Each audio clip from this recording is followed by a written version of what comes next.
విశాఖ కేంద్రంగా railway zone GM కార్యాలయ భవనాల నిర్మాణానికి ప్రధానమంత్రి ఈ నెల 8న శంకుస్థాపన చేసేందుకు రంగం సిద్దమవుతోంది. రైల్వే జోన్ కార్యాలయ స్థలానికి సంబంధించి గత ప్రభుత్వం పెండింగ్లో ఉంచిన అంశాలను కూటమి ప్రభుత్వం ఇటీవలే పరిష్కరించింది. జోనల్ కార్యాలయం నిర్మాణానికి దాదాపు 52 ఎకరాల భూమి సమస్య పరిష్కారం కావడంతో శంకుస్థాపనకు అడ్డంకులు తొలగినట్టేనని రైల్వే వర్గాలు భావిస్తున్నాయి. మరోవైపు ఇప్పటికే రైల్వే శాఖ ఈ భవన నిర్మాణానికి 107 కోట్ల రూపాయలతో టెండర్లను ఆహ్వానించింది. ప్రస్తుతం టెక్నికల్ బిడ్ల పరిశీలన ప్రక్రియ జరుగుతోంది. ప్రభుత్వం రైల్వేకి అప్పగించిన భూమి వద్ద తాజా పరిస్థితిని మా ప్రతినిధి కూర్మరాజు అందిస్తారు.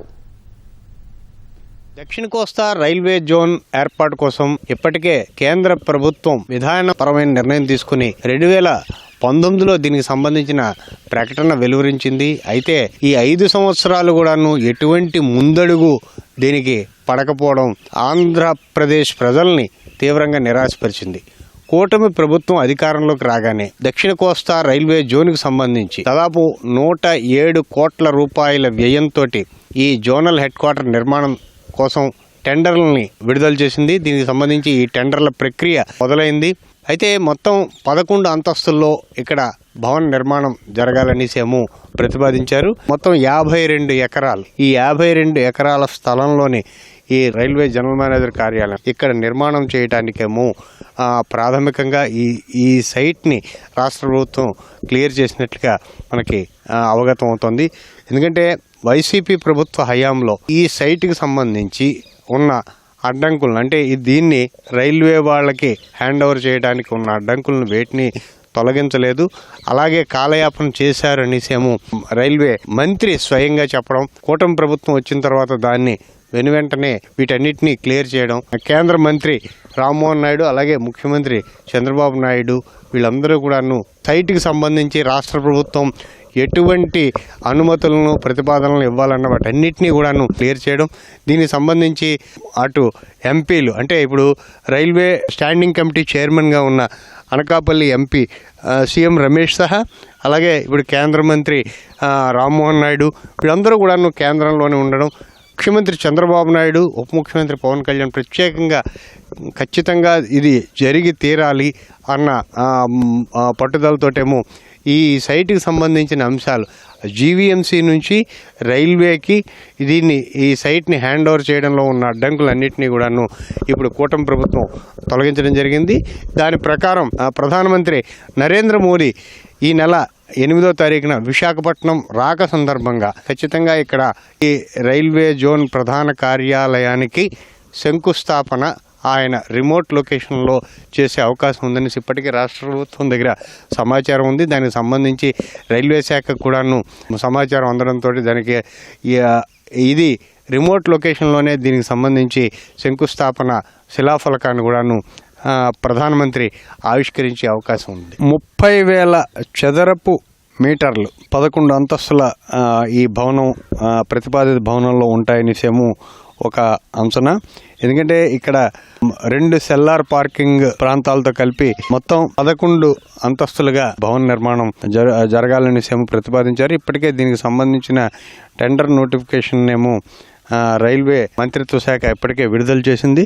ఈ సౌత్ కోస్ట్ రైల్వే హెడ్ క్వార్టర్స్గా విశాఖపట్నాన్ని ఏర్పాటు చేస్తూ 2019లో దీనికి సంబంధించిన విధానమైన ప్రకటన పెట్టారు. అప్పటి నుంచి ఈ సైట్కి సంబంధించి రైల్వే స్లీపర్స్ మనం చూస్తున్నాం. ఈ రైల్వే స్లీపర్స్ని కూడా రైల్వే శాఖ అంటే వాళ్ళ స్థలానికి గుర్తుగా ఇక్కడ టోకెన్గా ఇక్కడ పెట్టినట్లుగా మనం అర్థం చేసుకోవచ్చు. అయితే ఇక్కడ ఎటువంటి కార్యకలాపాలు లేకపోవడంతో మొత్తం ఇదంతాను పిచ్చి మొక్కలు, ఏదో ఇటువైపు అటువైపు రోడ్లు ఉన్నప్పటికీ కూడాను పిచ్చి మొక్కలతోటేమో ఇవన్నీ నిండిపోయి ఉన్నాయి.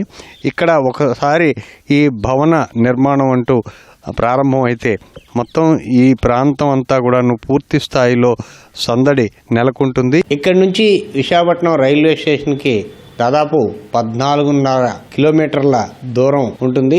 ఈ దూరం విశాఖపట్నం రైల్వే స్టేషన్ నుంచి అలాగే మద్దిలపాలెం హనుమంతవాక జంక్షన్ నుంచి ఈ బీఆర్టీఎస్ రోడ్లోకి రావాల్సి ఉంటుంది. రోడ్లోకి వచ్చిన తర్వాత ఈ ముడసర్ల పార్క్ దగ్గర ఈ జంక్షన్ నుంచి ఇక్కడ దాదాపు ఒక 2 కిలోమీటర్లు లోపలికి వస్తే ఈ రైల్వే జోన్ ప్రధాన కార్యాలయం కోసం కేటాయించిన స్థలం మనకు కనిపిస్తుంది. ఇక్కడ భవన నిర్మాణాలు పూర్తి స్థాయిలో జరగడానికి దాదాపు 36 నెలలు కాలం వ్యవధిగానేమో రైల్వే శాఖ నిర్ణయించింది. వీటిని నిర్ణీత కాలంలో పూర్తి చేయాలని ఒక సంకల్పంగా పెట్టుకుంది. రైల్వే జోన్ కళని సాకారం చేయడానికి ఈ జోనల్ కార్యాలయం భవన నిర్మాణాలు జరగడం ఒక ఎత్తు అయితే, అంతకు ముందే దీనికి జీఎంను నియమించి జోన్ కార్యకలాపాలని ప్రారంభిస్తే ఇది చాలా వేగవంతంగా జరుగుతుంది. ఇది 2.5 సంవత్సరాల్లో మొత్తం ఈ భవనాలు తయారవుతాయి. అంతవరకు కూడా వేచి చూడకుండా ఈ లోపలే